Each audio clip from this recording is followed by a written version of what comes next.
So here is my love letter that I just wrote up. It was fun.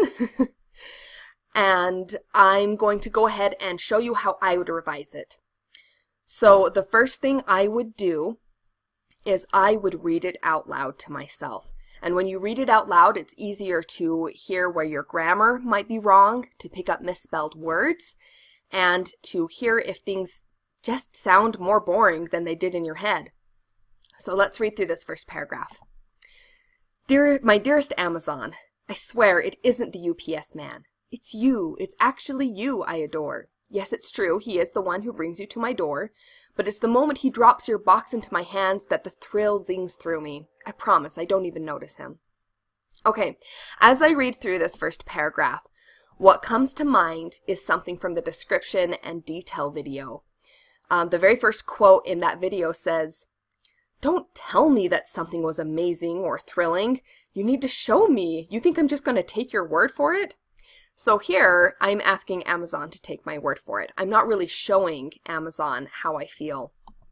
So I'm going to look for more ways to show instead of tell. And I would say the first place would be in this sentence. And how I try to show instead of tell is to make it so I can see it happening. I like to think of it as a little movie in my head, and I try to make it a movie. So yes, it's true, he is the one who brings you to my door. I could make that a lot more visual. I could say, yes, it's true, a brown-clad, or yes, a man in a brown uniform carries you jauntily to my doorstep, carrying you casually under one arm. Okay. So I might want to go back and tweak that a little bit. I noticed I used the word carry twice, and that always bothers me when I use the same word in the same paragraph. But I do think that's a lot more visual, right? I can now see a man in a brown uniform. He's being jaunty. There's something more visual.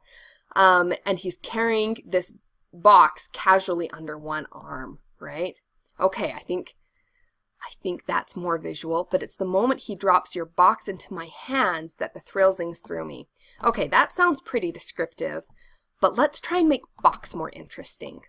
This can be fun too. You can just go through and look at the important nouns in your paper, the important objects, and try to describe them just a little bit more in important ways. So let's say it's the moment he drops your mysteriously blank box into my hands. Well, that builds a little suspense. That's interesting. I'll have to talk more about why it's blank, maybe. That the thrill zings through me. I promise I don't even notice him. Okay, this sentence, in my opinion, is where I am telling instead of showing the most. I want to show that I don't even notice this UPS man. So maybe I can continue. I can describe the zing a little more and go from there. Let's say my hair stand on end, my grin invades both cheeks, and I don't even look at the UPS man as I hastily sign the form and slam the door shut. Okay, that's got some visuals in it, and some tactile sensation too. My hairs are standing on end. We all know what that feels like. You can see a grin. I'm not looking at him. I hastily sign the form. That's visible too. And slam. There's something to hear as well. There's another sense I'm involving. So that's how I would go through my paper, reading out loud and looking for anywhere that I can add in more to see, and not just anything to see, but events that I can show that will add to the meaning of the paper. Okay, so there's an example of that. My other suggestion would be to add in a story wherever possible, or a specific example, a specific experience. So I actually, if I were to keep revising this, I might even disregard my following paragraphs. And this is something important in revision.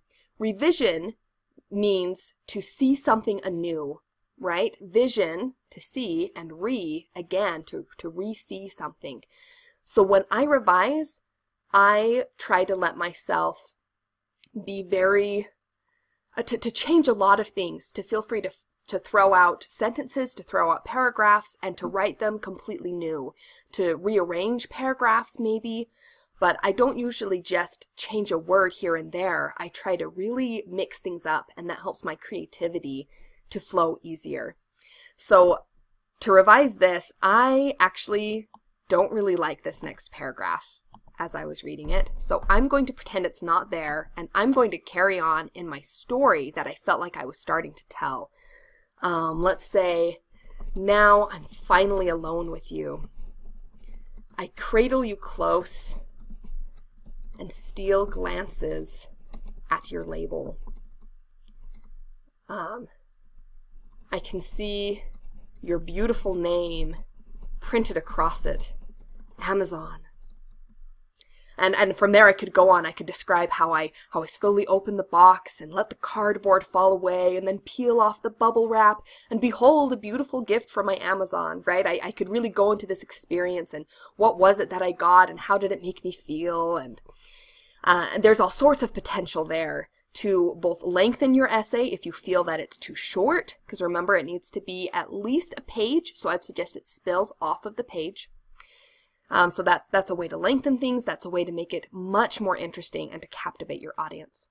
So again, those two suggestions were, one, to help your audience visualize what you are seeing. And second, to add in specific experiences. So there's my suggestions for revising for your rough draft.